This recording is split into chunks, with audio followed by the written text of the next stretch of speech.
Challenges की बात करते हैं, क्योंकि ये सब टारगेट्स जो आपने बताए हैं वो अचीव करना भी बहुत जाइगेंटिक टास्क है। जी हाँ, माहौल का फ़ायदा मिल रहा है देश को, और स्मार्ट कॉर्पोरेट्स इन सारी बातों का ध्यान भी रख रहे हैं जैसा कि आपने बताया।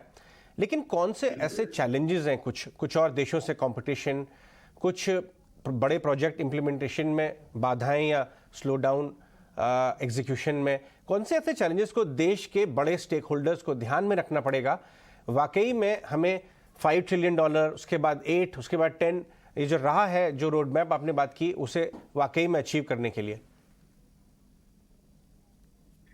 एक चीज अजय भाई, रूल ऑफ लॉ है। कैपिटल हमेशा वहां पे आता है जहां पे कानून का राज हो। आज हमारा जुडिशियल इंफ्रास्ट्रक्चर बहुत ओवरबर्डन है। यहाँ पे डिसीजन आने में, सेटलमेंट होने में काफी समय लग सकता है। कैसे हम अपने जुडिशियल इंफ्रास्ट्रक्चर को इम्प्रूव कर सके, कैसे हम अपने कमर्शियल डिस्प्यूट्स को आसानी से सेटल कर सके और रूल ऑफ लॉ वाकई ऑन ग्राउंड ला सके, वह निवेशकों के लिए बहुत जरूरी होगा।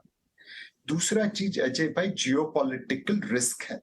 एक समय था जब दुनिया ने ईरान के ऊपर सैंक्शन लगाई थी, तो हम उससे सस्ता ऑयल खरीद नहीं सके थे। आज की तारीख में दुनिया ने रशिया पे सैंक्शन लगाई और हमने रशिया से ऑयल उसी तरह खरीदा जैसे चाइना या यूरोप खरीद रहे थे। अगर हम इस जियोपॉलिटिकल सिचुएशन में अपने इंटरेस्ट को प्रोटेक्ट नहीं कर पाते, तो हायर एनर्जी हमारी कमर को तोड़ देता।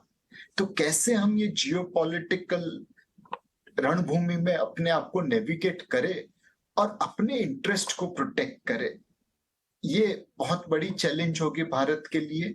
और जैसे हमने रशिया से ऑयल सस्ते दाम पे खरीदा ताकि हमारा इंटरेस्ट प्रोटेक्टेड रहे, वैसा ही हर बार करना पड़ेगा।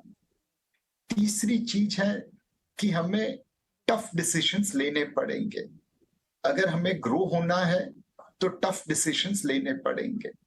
फॉर एग्जाम्पल, आपने देखा है कि पब्लिक प्राइवेट पार्टनरशिप की वजह से हम पब्लिक एसेट्स का प्रॉपर यूटिलाइजेशन कर सकते हैं। हिंदुस्तान जिंक जब पब्लिक सेक्टर एंटरप्राइज था, 100,000 टन जिंक बनाता था और लॉस करता था। ये पब्लिक प्राइवेट पार्टनरशिप में आ गया, आज प्रोडक्शन तकरीबन 1.5 मिलियन टन से ज्यादा है और प्रॉफिट कर रहा है।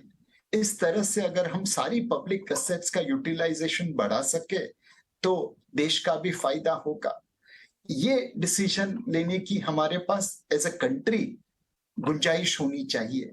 तो अगर ये तीन चीज हम कर ले, tough decisions which are necessary for economic wellbeing, rule of law and navigating geopolitical रणभूमि टू बेनिफिट इंडिया इंटरेस्ट, ये तीन चीजें अगर हमने अचीव कर ली तो मेरे हिसाब से कोई हमें रोक नहीं सकता to become the third largest economy in the world.